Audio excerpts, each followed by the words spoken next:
My name is Louis Miller. I was born in a strong Christian family, and I was baptized when I was 14 years old. When I was 18 years old, I moved to college, and that began 30 years of living a homosexual lifestyle. I always struggled in the beginning with my faith, and I felt like Christianity was the party I was not invited to. I sort of created my own denomination. I call it loophole Christianity, and sort of found all the loopholes, like, it's all about how you interpret the scripture, or this applies to you but not to me, or Paul didn't really mean that when he said that in Romans, but it was all just ways of skirting the issue.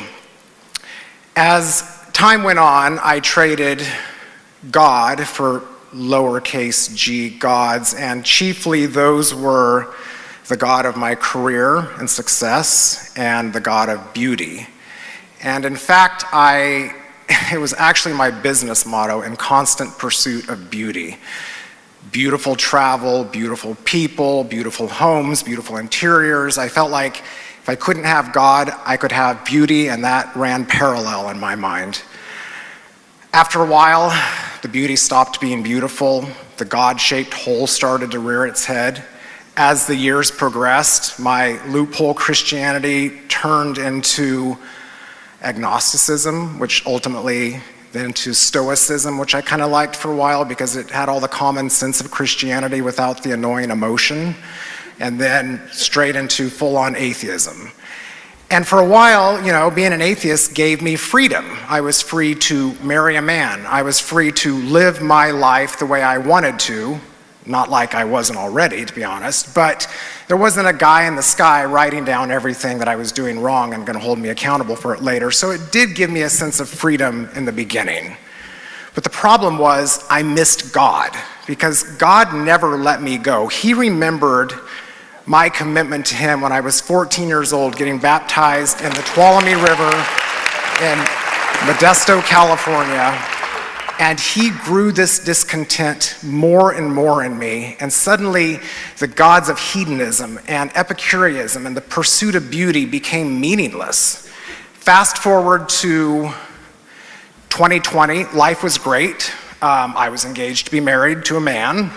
I had a beautiful home, I had great dogs, business was booming, I had plenty of income to satisfy my every whim, and that's really what my life had become about. Like, how can I please myself now? What cocktail party are we going to? What amazing trip are we going to take next? What more can we buy or shop or wear? And it got to the point, I was like, I can't do this anymore. I can't do another brunch. And then 2020 and COVID hit, and COVID really made me stop flat in my tracks and reevaluate everything. It was a scary time for business, but you know what? It made me go in deep and examine what my morals were, what my principles were. Did I actually have them? Did I actually have principles per se? And so I had to go through all the issues, and I was sort of shocked that actually my worldview really aligned with a biblical worldview. And that kind of set me back a little bit, and then I proceeded to just be in a bad mood for about 2 years. Because then I was stuck in New York. Fast forward to June of 22, I woke up one morning, it was a Sunday, my partner who I was living with at the time was in Los Angeles for work, and I thought, let me go to church. I was so hungry for truth. It's like, let me go to church. And I knew, nobody needs to know about it. He's gone. I don't have to explain it. I can come in here anonymously and just get out if it's too uncomfortable. And I had known about Times Square Church because years before my parents had come, and they had always told me about it. And so I'm like, well, let me check out Times Square Church. And the funny thing is that throughout the years, the decades, I had no taste for progressive Christianity or gay-affirming churches. It didn't ring true to me. And I honestly think, to be honest, I think I might even check the TSC website to make sure there wasn't a rainbow flag. I sat right over there. This was Father's Day of June of 2022. And I sat right over there, and I was so amazed to walk in and literally see the streets of New York all in one place with the sole purpose of praising God.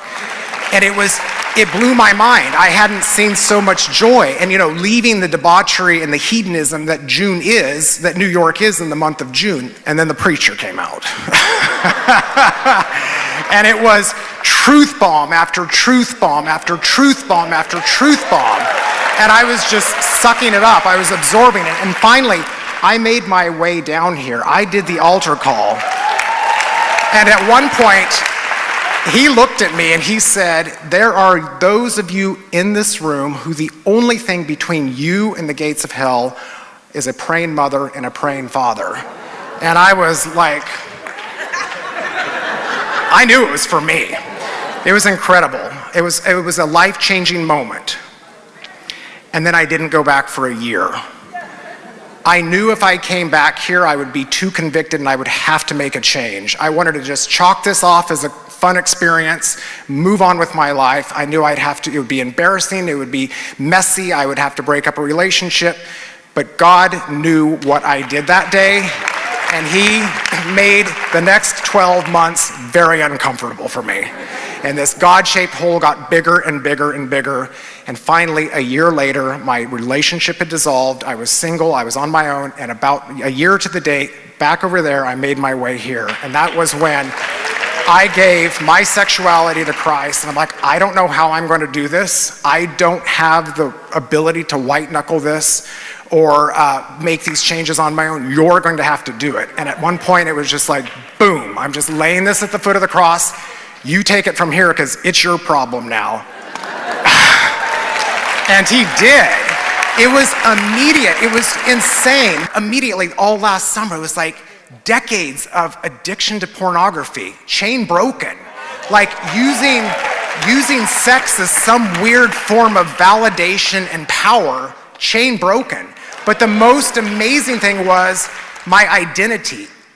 My identity as a gay man was chain broken. My identity, I'm now a child of the King. I am not a gay man. I am a child of the King.